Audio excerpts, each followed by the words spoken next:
እንኳን ከውጭ ያለውን ለመጋበዝ አይደለም እኛ በቤቱ ያለውን እንኳን ለመቀጠል ያስፈራል። የመጣባቸው ወራሪ የሚቃወሙ እግዚአብሔርን ስርዓት የሚያስቀጥሉ ትክክል ያለውን ትክክል አይደለም የሚሉ እንደዚህ አንቀጥል ምን ለዩ ወገን ለዩ ከእግዚአብሔር ጎን የሆናችሁት ወገን ለዩ። ሰላም እንዴት ናችሁ? ዛሬም ደግሞ ከኔ ጋር እግዚአብሔርን ቃል እንካፈላለን። የዛሬውን እግዚአብሔርን ቃል ከመካፈላችን በፊት በዚህ ዩቲዩብ ቻናል እስከዛሬ ከኛ ጋር የነበራችሁ ጌታ ይባርካችሁ። አሁንም ይህንን ቪዲዮ የምታዩ ዩቲዩቡን ሰብስክራይብ በማድረግ ላይክ በማድረግ ለብዙዎች እንዲደርስ ብታረጉ ደስ ይለናል። ዛሬም ደግሞ ከኔ ጋር የእግዚአብሔርን ቃል እንካፈላለን። ዛሬ የማካፈላችሁ የእግዚአብሔር ቃል ይህንን ሰሞን በክርስቲያን ኮሚኒቲ ውስጥ ወይ ደግሞ እንደ ወንጌላውያን ተብለን በእንጠራው ማህበረሰብ ውስጥ እየሆነው ካለው ነገር የተነሳ በጣም እየረበሸኝ ወይ ደግሞ እኔን እያስፈራኝ ያለውን ነገር አንድ ነገር ነው ላካፍላችሁ የፈለኩት። አስተውላችሁ ከሆነ ከቅርብ ጊዜ ወዲህ በተለይ ከሁለት ዓመት ወዲህ ረጅም ጊዜ ፓስተር የነበሩ በእግዚአብሔር ፊት ሲያገለግሉ የነበሩ እግዚአብሔር ሕዝብ ሲመግቡ የነበሩ ባክ ሲያደርጉ ድሮ ስናገለግለው የነበረው እውነት አልነበረም ገብቶን አልነበረም እያሉ ሲመለሱ ስናይ ነበር። አሁን ደግሞ ከሁለት ሳምንት ወዲህ ደግሞ አይታችኋል ብዬ አስባለሁ የዶክተር ደረጀን ቪዲዮ። ከዛ በኋላም ደግሞ ብዙ ሰዎችን አይተናል። አንድ ቅርብ ጊዜ አንድ ዘማሪ ስላሴ የለም ብሎ አሁን ደግሞ ድምጻችሁ ያላችሁ ደግሞ በእግዚአብሔር ቤት ያላችሁ ልጆች ወጣችሁ ሴኩላርን ዘፈኑ ያለ ቪዲዮ ሲሰራ አይታችኋል ብዬ አስባለሁና ብዙ በእግዚአብሔር ቤት የነበሩ ብዙ የተጠቀምንባቸው የተባረክንባቸው ሰዎች አሁን ደግሞ ወደ ኋላ እየተመለሱ እንደውም መመለስ ብቻ ሳይሆን ደግሞ አንዳንዶችን እንዲወጡ ደግሞ ወደ መጋበዝ እየመጡ ስታዩ በጣም ያስፈራል አይደል? ከናንተ የተሻሉ ናቸው ብላችሁ የምታስቧቸው ሰዎች ጥሩ ናቸው ብላችሁ እንደነሱ መሆን የምትፈልጓቸው ሰዎች ዛሬ እንደዚህ ሆነው ስታዩ ትፈራላችሁ። እኔ እውነት ለመናገር እነሱን ሳይሆን ለራሴን የፈራሁት እነሱ በዚህ ልክ ወደ ኋላ የሚመለሱ ከሆነ ትላንትና ያገለገሉትን እውነት ትላንትና ያስተማሩትን የዘመሩትን እውነት ዛሬ ተቃራኒው ሲቆሙ አልኖርኩትም ዝም ብዬ ታሪክ ነው የነገርኳችሁ ሲሉ እኔ ለራሴ ፈራሁ። እኔ ነገስ እንዴት ነው በእግዚአብሔር ቤት መቀጠል? እውነት በእግዚአብሔር ቤት መቀጠል እችላለሁ ወይስ እውነት እያገለገልኩት እየኖርኩለት እስከ መጨረሻው በእግዚአብሔር ፊት መቆየት እችላለሁ ወይ የሚል ስጋት በውስጥ የመጣና በጣም ለራሴ ስፈራ ነበርና ይሄንን ሳስብ ግን አንድ የእግዚአብሔር ቃል ውስጥ የመጣ መጽሐፍ ቅዱሳችሁን አይታችሁ ከሆነ የዳንኤል መጽሐፍ ላይ ምዕራፍ 11 ቁጥር 30 እስከ 31 32 ላይ ያለውን ክፍል ስታነቡ ተቃራኒ የሆነ ታሪክ ዳንኤል ይነግረናል። በዚህ ክፍል ላይ ዳንኤል ከምዕራፍ 11 ላይ ሙሉን ክፍሉን ስትመለከቱት ዳንኤል ለንጉሱ ወይ ደግሞ ለዳሪዮስ በነገሰበት በመጀመሪያው ዓመት ሊያገዛው ሊረዳው ላጸናው መጣው ላበረታው መጣው ይላልና ዳንኤል ከዛ በኋላ ሙሉ ምዕራፉን ወደፊት ስለሚሆኑ ነገር እንደ ትንቢት ዳንኤል ለንጉሱ የሚነግርበት ነገር ነው የሚመስለውና ብዙ ነገስታት ይመጣሉ። ከዛ በኋላ አንዱ ያሸንፋል አንዱ ይሸነፋል እና ብዙ የጦርነት ታሪክ በአንድ ምዕራፍ ውስጥ ትመለከታላችሁና አንዱ ይነግሳል አንዱ ይወድቃል አንዱ ይነግሳል አንዱ ይወድቃል እንደዛ እና ግን ቁጥር 30 ላይ ስትመጡ ዳንኤል ስለ ቃል ኪዳኑ ሀገር ይናገራል።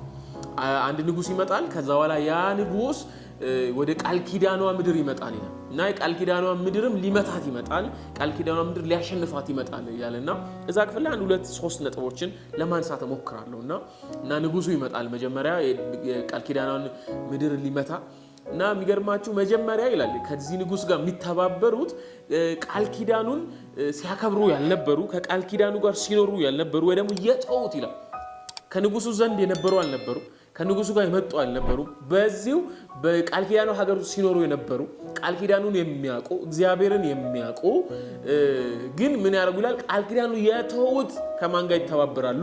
ከንጉሱ ጋር መተው ቃል ኪዳኗን ምድር ሊመታ ከሚመጣው ንጉስ ጋር ይተባበሩና ወደ ራሳቸው ሀገር ጠላት ሲሆኑ ትመለከታላችሁና ያታለላቸዋል ይላል ይንከባከባቸዋል። ለምን? ትተውት ስለነበረ ቃል ኪዳኑን ቸል ብለውት ስለነበረ በቀላሉ ወደሱ ያዞራቸዋል። ቃል ኪዳኑን የሚያውቁት ናቸው ተሳስተው አይደለም ግን ድሮ ኖረውታል። ድሮ በትክክል ልክ ነው ብሎ ኖሮታል። አሁን ግን ምን አደረጉታል?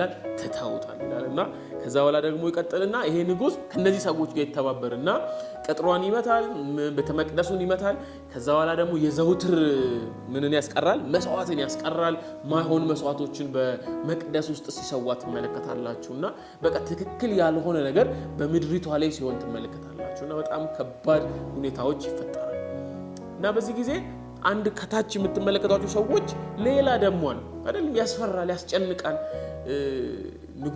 ሌላ ንጉስ መጥቶ ከተማችሁን እየመታ ነው ማይመች ነገር በምድሪቷ ላይ ተመቷል ድሮ አብረው የነበሩ ሰዎች ቃል ኪዳኑን ሲያመልኩ የነበሩ ሰዎች ከቃል ኪዳኑ ጋር ተስማምተው ሲኖሩ የነበሩ ሰዎች አሁን ደግሞ ትተው ሄደዋል አሁን ቃል ኪዳኑን ላይ ማይሆን ነገር አድርገው ቃል ኪዳኑን ትተው ማይሆን መስዋዕትን ሲያቀርቡ መስዋዕት ማቀርበን ሲተው ትመለከታላችሁ ግን በዚህ ጊዜ እንዲህ በሚያስፈራ ሁኔታ ውስጥ ግን አሉ ቅሬታዎች እግዚአብሔር እንዴት ነው የሚቀጣለው በዚህ ጊዜ ሌላ ጦር አለ እንደገና ደግሞ ቃል ኪዳኑን የተው አሉ እንዴት እንቀጥላለን ታዲያ በዚህ ጊዜ እንዴት በዚህ ጊዜ ቃል ኪዳኑን ጠብቀን እንኖራለን እንዴት በዚህ ጊዜ እግዚአብሔርን አክብረን እንኖራለን ስትሉ አይደለም በዚህ ጊዜ እግዚአብሔርን አክብረው ቃል ኪዳኑን አክብረው የኖሩ አሉ ይለናል ዳዊት ወይ ደግሞ ዳንኤል በትንቢቱ ውስጥ የሚነግረን ኖ የተደበቁ አሉ ምን ያሉት ቅዱሱን ምን የሚያውቁ ይለናል ከቅዱሱ ጋር ምን ያላቸው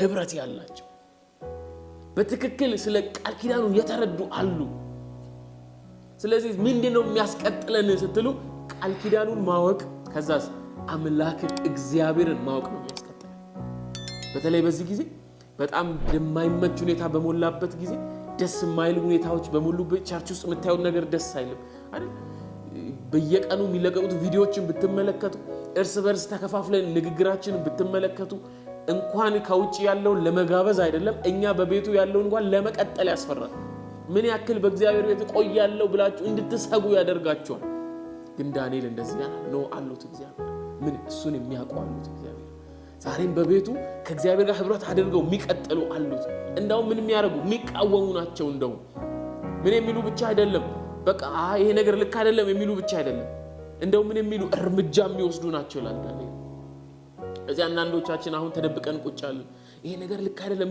አይደለም ግን ከእግዚአብሔር ጋር ህብረት ያደረግን ብቻ ምኖር እንኳን ብንሆን ግን ዳንኤል እንደዚህ ይላል እርምጃ መውሰድ ደግሞ ከኛ ይጠበቃል የዘንድሮ የኛ ቤተክርስቲያን ይሄንን አይነት ሰዎችን ትፈልጋለች ምን አይነት ሰዎችን ከእግዚአብሔር ጋር ትክክለኛ ህብረት ያላቸው ከእግዚአብሔር ጋር የሚኖሩ ከእግዚአብሔር ጋር የሚቀጥሉ በተመሳሳይ ደግሞ ምን የሚያደርጉ አይሆንም ልክ አይደለም ብለው የሚነሱ ደግሞ ትፈልጋለች ታስታውሱ ከሆነ መጽሐፍ ቅዱሳችን ላይ ኢየሱስ ክርስቶስ ወደ መቅደስ ገባ ይላል አይደል መቅደሱ ተበላሽቷል መቅደስ ውስጥ እየተሰዋ ነው መቅደስ ተበላሽቷል መቅደስ ውስጥ ማይሆን ነገር እየተሰራ ነው በጎች እየተሸጡ ነው ገንዘብ ለዋጮች አሉ አይደል መቅደሱ ማይሆን ነው በዚህ ጊዜ ግን ብዙ ሰዎች እኮ ነበሩ አይደል ይሄ ነገር ልክ እንዳልሆነ የሚገባቸው እኮ ሰዎች ነበሩ እግዚአብሔርን የሚጠባበቁ እኮ ሰዎች ነበሩ ግን ኢየሱስ እስኪመጣ ድረስ የተናገረ ሰው ግን አልነበረም ኢየሱስ ግን መጣና ልምጭ ይዞ ወደ ቤተ መቅደስ ገባ ይሄ የጸሎት ቤት ነው እንጂ አለ አይደል የነጋዴዎች የወንበዴዎች ዋሻ አይደለም ብሎ ኢየሱስ እርምጃ ወሰደ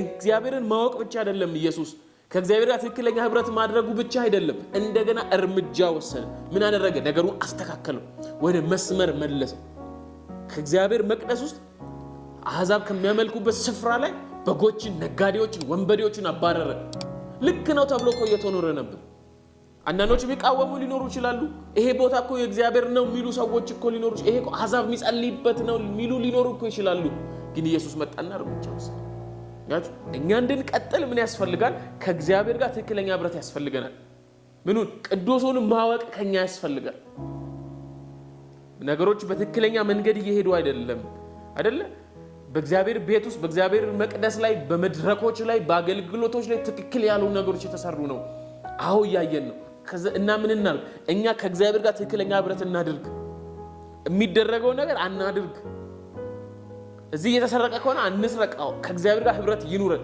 ግን እዛ ጋር ግን አያበቃም ዳንኤል ምን ይላል እርምጃ ምን ያደርጋሉ ይወስዳሉ ይበረታሉ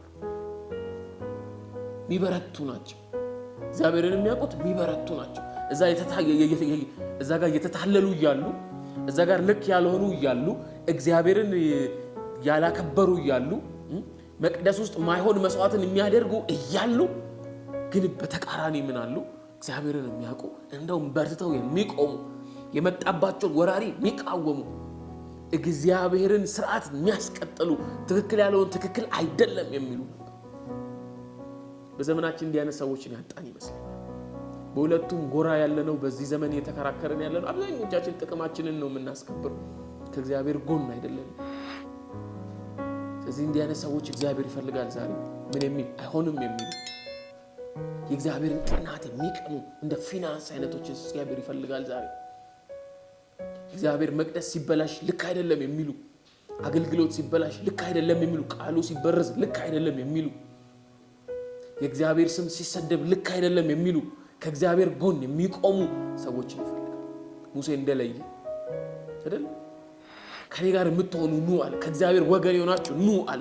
ወገን መለየት አለበት አይደል? ከእስራኤል የወጡ ሰዎች መጡና ምን አሉ? መመለስ እንፈልጋለን። ወዴት? ወደ ግብጽ መመለስ እንፈልጋለን። ምን እንስራ? ያወጣን ይሄ ጥጃ ነው፣ ጥጃ እንስራ አሉ። እግዚአብሔር እኮ በስንት ኃይል ላወጣቸው፣ በብርቱ ክንድ ላወጣቸው እግዚአብሔር ግን እኛን ያወጣን ጥጃ ነው። አሮንም አይ አላለም፣ ልክ አይደለም አላለም። አሮንም ምን አደረገ? እሺ ያላችሁ ወርቅ አምጡ አለ። ከዛ በኋላ ሰራ። ምን ሰራ? ጥጃ ሰራላቸው። ይሄው ከግብጽ ያወጣችሁ እሱ ነው አለ። አመለኩት፣ ተዘፈነ እና ሙሴ መጣ። ሙሴ እንደዚህ አንቀጥልም አለ። ልክ ናችሁ፣ ልክ አይደላችሁ፣ እንደዚህ አንቀጥል። ምን ለዩ? ወገን ለዩ። ከእግዚአብሔር ጎን የሆናችሁት ወገን ለዩ። ዛሬ እንዲህ አይነት ነገር ያስፈልገናል ብዬ አስባለሁ። ወገን መለየት አለበት። ተቀላቅለን መቀጠል የለብን።